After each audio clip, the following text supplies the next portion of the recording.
I'm very excited to introduce Bernard-Henri Levy. You have too many titles, so I'm just going to look at you here on the screen.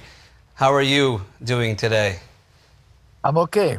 I'm okay. I am in the middle of a big campus tour that took me from one American university to another in solidarity with the Jewish students who are, as you know, harassed, designated as targets, and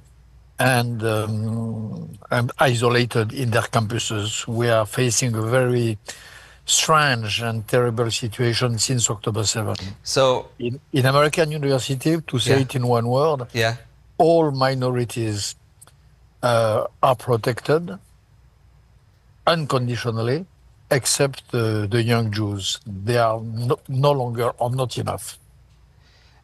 So we all see the news all the time about campus anti-Semitism, but I'm curious to see someone like you, who's an intellectual, a philosopher, a thought leader for the Jewish people. When you go to a place like that, and you're a bit older than I am, not so much more, but a bit older, what can you give me an example of what people are telling you? What people are telling me, it's not an example, it's a general feeling. A general story. They all say that they feel isolated, that they are in a deep disarray, and that America, who used to protect the Jews unconditionally, is now protecting them under condition that for the left, that they are not too pro-Israel, that they are not too much pro-Zionist. On the right, that they are not Democrats or not too much liberals. There is this new notion of a conditional protection and safety in a lot of campuses, the feeling of that. And I think it is true. I think that these young girls and boys are in a very difficult situation in some universities. I was on Michigan, on the campus of Michigan University. I was in UCLA. I was in USC. I was in Columbia. I was in Harvard, and this is the general feeling which I collected. So, since you're a French Jew, is this what happened in France 10 or 20 years ago? And are we seeing the same thing, or is it different? In France, there is something else. There is a deep anti-Semitism, which is very deeply rooted in our culture and in the population. In America, no. America is globally pro-Jews, but on campuses, there is this movement, which is very special, specific to America, and really a big concern. You have some demonstrations of crazy guys masked like Ku Klux Klan and chanting Free Palestine, globalized Intifada, and so on. And this can lead to the worst. You saw that in Amsterdam a few days ago, but what happened in Amsterdam can happen anywhere, even in America. So, Bernard, I assume the part of your desire to go from campus to campus is to give hope and to teach about Jewish identity. So what do you tell them? What do you tell them? I tell them, number one, that they don't have to be ashamed of supporting Israel, even from their liberal point of view. When they're liberals, they should be proud of Israel and of supporting Israel. They don't support Israel in spite of their liberal creed, but because of the liberal creeds.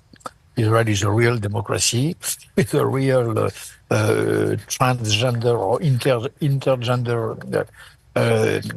brotherhood and and so on.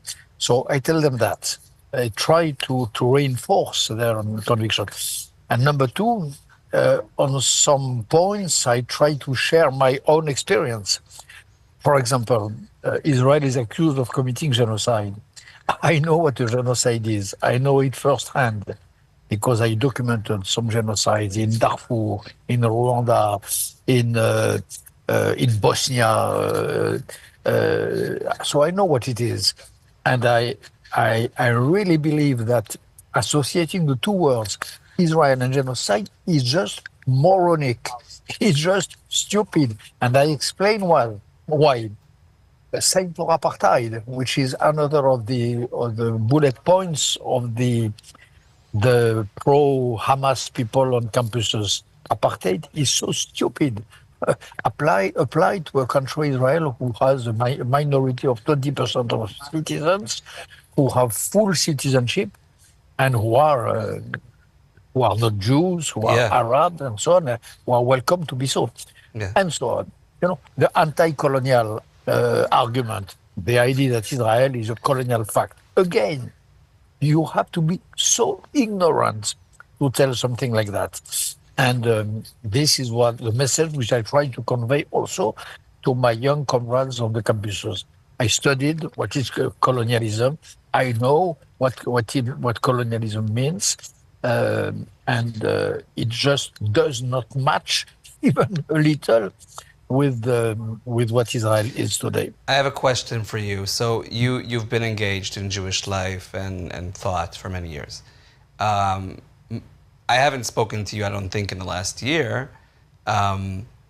But my sense is that, as many Jews, something has changed.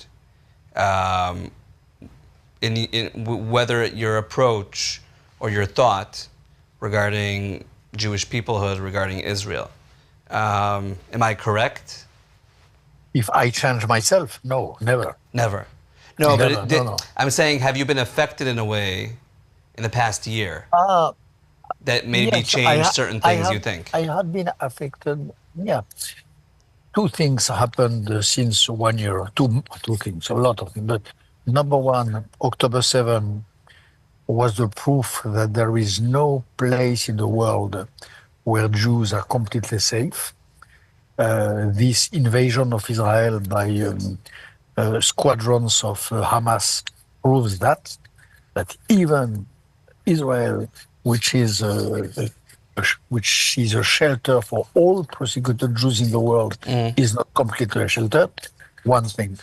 Other thing, Amsterdam this week proves, conversely, proves that we need a strong Israel, because look at what happened, and I thought in myself that thanks God Israel is there. You can have planes who come and take back the supporters of the Maccabi club to Israel. So at the same time, the fragility of Israel, at the same time, the necessity of Israel. I I'm probably more aware of both of the two things since 1 year and 1 month, 13 months. And how do you see us moving forward as a nation? Uh, uh, as a nation, I'm not pessimistic. I think that Zionism is not out of breath at all. I think that the democracy in Israel is more vibrant than ever. I was on Hostage Square a few months ago, delivering a speech for the comeback of the hostages. I was at the side of the families.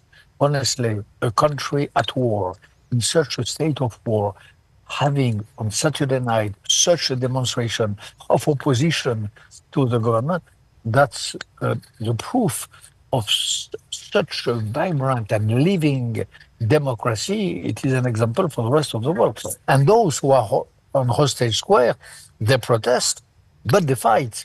They protest on Saturday night, but on Sunday they are back in their Yeah.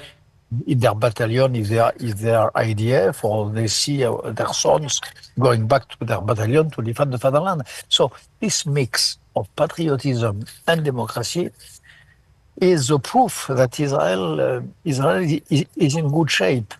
Okay. So finally, you also in the past few years created a film in Ukraine regarding the war there. How much of a similarity do you see between the two wars, the Russian-Ukrainian war and Israel Seven Front War? I made 3 films about Ukraine. Right. I spent a lot of time since 2 years, and in a sense, since 10 years. And for me, it is the same battle. Same battle for freedom, same battle for against authoritarian regimes, same battle against the same enemy, Iran for Israel, Russia for Ukraine. It's not the same, but they are so closely linked, Russia and Iran. They are so close allies that you can say that Israel and Ukraine are the two front lines of the same global war. Okay. And finally, do you have a message for those watching in Israel, in the U.S., in Ukraine, who are tired, who are, who don't have a lot of hope? What message can you give them? Of course, they are tired. How could they not be tired? In Ukraine, 2 years of an incessant fight with so little weapons, and a support from their allies who is so conditional and Mm-hmm. so weak. And in Israel, it's more than tired. Having 100 of your co-citizens, your parents, your affiliates, retained hostages whom you can only imagine living in wet tunnels in terrible conditions. This is more than tiring. It is a torture, a moral torture for every, of course, the families, but every Israeli and every Jews in the world. At least for me, I can tell you that one of my first thoughts every morning when I wake up in Paris or in Ukraine is Wow. for the hostages in retained in Gaza. So, Bernard-Henri Levy, thank you so much for your time. I know you're busy going from campus to campus, So and thank you for doing what you're doing. And you should speak to us more and give us more strength and Jewish unity. So, thank you so much. thank you so much. Thank you.